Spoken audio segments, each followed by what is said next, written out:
حضرت سارہ علیہ السلام کا ذکر۔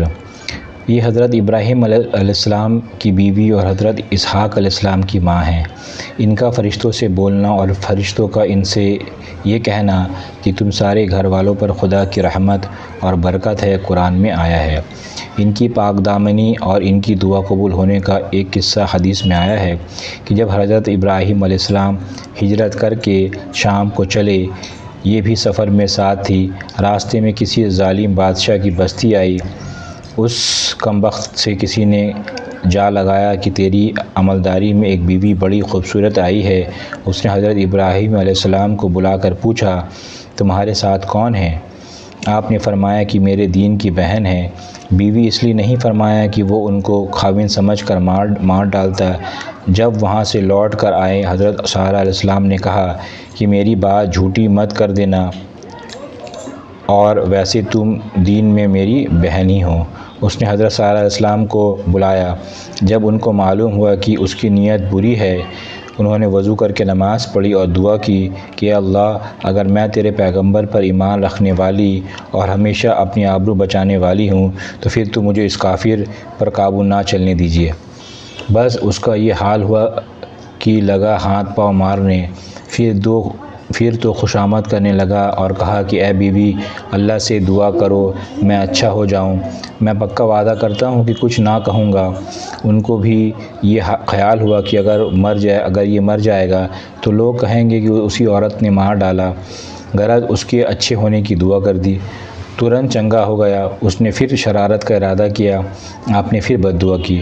اس نے پھر خوشامد کی، آپ نے پھر دعا کر دی۔ غرض 3 بار ایسا ہی قصہ ہوا۔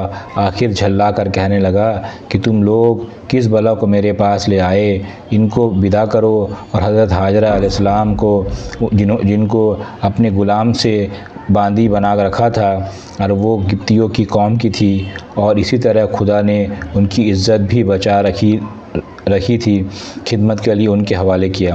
ماشاءاللہ عزت آبرو سے حضرت سارہ علیہ السلام حضرت ابراہیم علیہ السلام کے پاس آ گئی۔ تو اس واقعہ سے ہمیں یہ پتہ چلتا ہے کہ جب بھی اس طرح سارہ علیہ السلام نے اپنی عزت کو بچائی اور اللہ تعالیٰ سے مانگا کہ جب بھی انسان جو ہے اپنی عزت کو بچانے کے لیے، گناہ سے بچنے کے لیے اللہ سے مدد مانگتا ہے تو اللہ بے شک اس کی مدد کرتے ہیں۔